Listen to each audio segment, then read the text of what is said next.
Recently جو conflicts چل رہے ہیں امریکہ اور ایران کے درمیان، ان کی وجہ سے پوری دنیا کے اندر آئل اور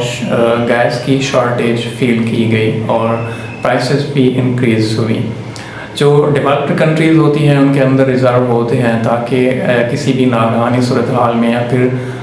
جنگ کی صورت میں ان کو ریلیز کر کے ریزرو جو آئل اور گیس کے ہوتے ہیں ان کو ریلیز کر کے عوام کو سہولیات دی جائیں، یا پھر کم از کم جو قیمتیں ہیں ان کو مینٹین رکھا جائے، بڑھائی نہ جائے۔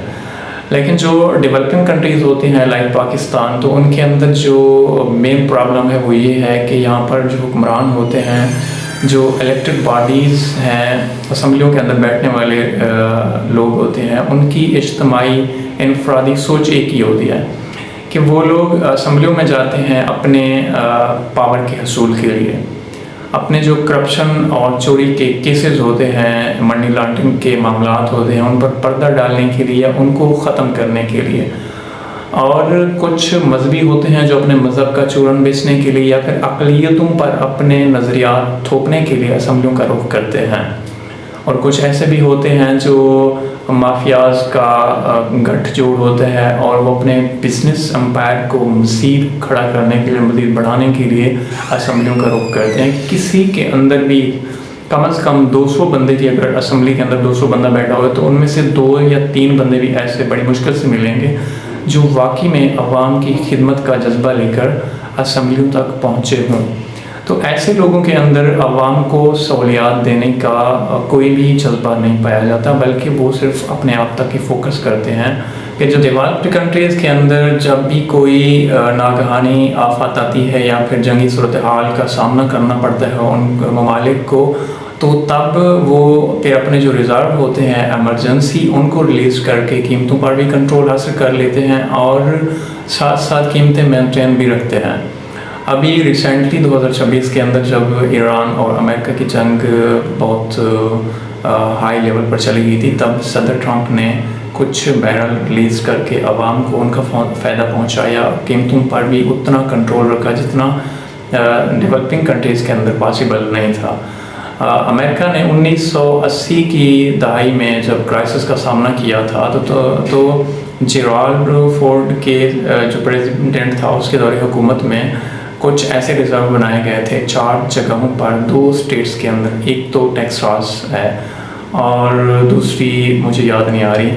تو ایسی جگہوں پر جو ریزرو ہے امریکہ کی، وہ ڈفرینٹ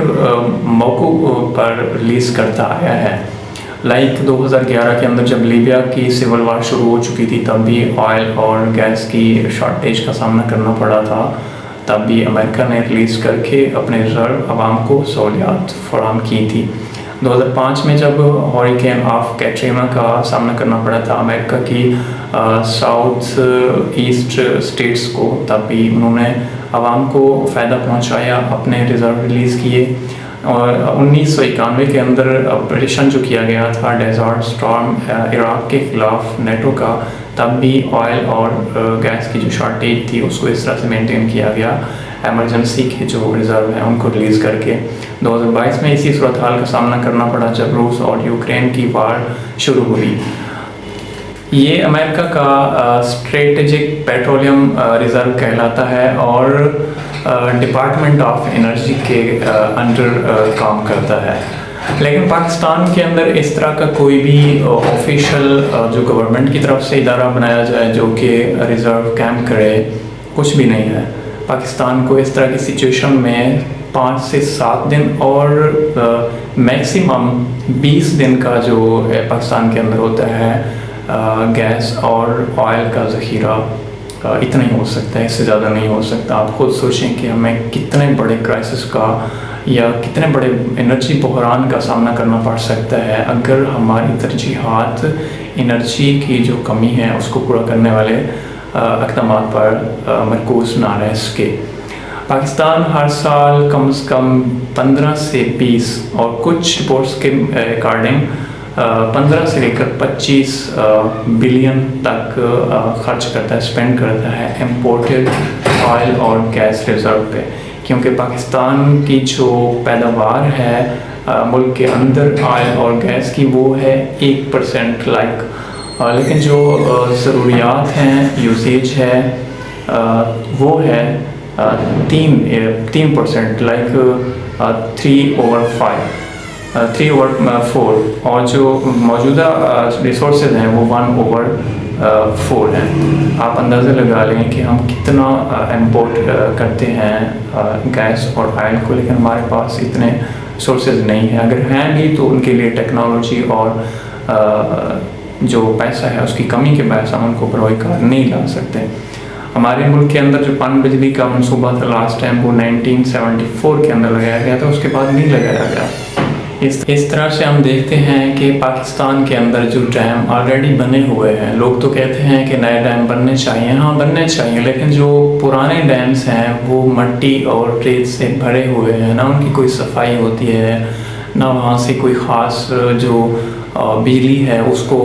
بنایا جا سکتا ہے، اور نئے ڈیمز بنانے کی جو باتیں ہیں وہ بھی ہوتی ہیں، لیکن صوبوں کے اندر اس میں بھی اختلافات پائے جاتے ہیں، اور کوئی ہمارا قومی ایسا رہنما نہیں ہے جس پر سب آنکھیں بند کر کے اس پر ٹرسٹ کر سکیں۔ یہ بھی ایک اخلاقی بحران کا بہت بڑی مثال ہے ہمارے ہاں، کہ ہمارا کوئی ایک بھی لیڈر نہیں ہے جس پر ہم سب آنکھیں بند کر کے یقین کر سکیں کہ ہاں یہ ہماری بھلائی کے لیے کام کرے گا۔ اقوام متحدہ کی ایک رپورٹ کے اکارڈنگ 2050 تک جو آئل اور گیس کے ریسورسز ہیں وہ استعمال ہو چکے ہوں گے، تو دنیا اب الیکٹرک گاڑیوں کی طرف آ رہی ہے، سولر انرجی کی طرف منتقل ہو رہے ہیں، لیکن ہمارے ہاں جو بھی سورس سولر انرجی کا ہے یا پھر الیکٹرک گاڑیوں کا ہے تو ان پر ٹیکسز کی بھرمار، اور آئے دن ان کے لیے نئی پالیسیاں، پتہ نہیں کس کروٹ پہنچ جا کے بیٹھے گا۔ لیکن ایسی صورتحال میں حکمرانوں کو کچھ سوچنا چاہیے، لیکن میرے خیال میں حکمرانوں سے زیادہ عوام کو سوچنا چاہیے کہ کسی ایسے بندے کو الیکٹ کریں جو بعد میں آپ کے لیے کچھ اچھے کام کر سکے، نہ کہ صرف نعرے بازی اور ملی نغموں پر ہی ہمیں ٹرخایا جائے۔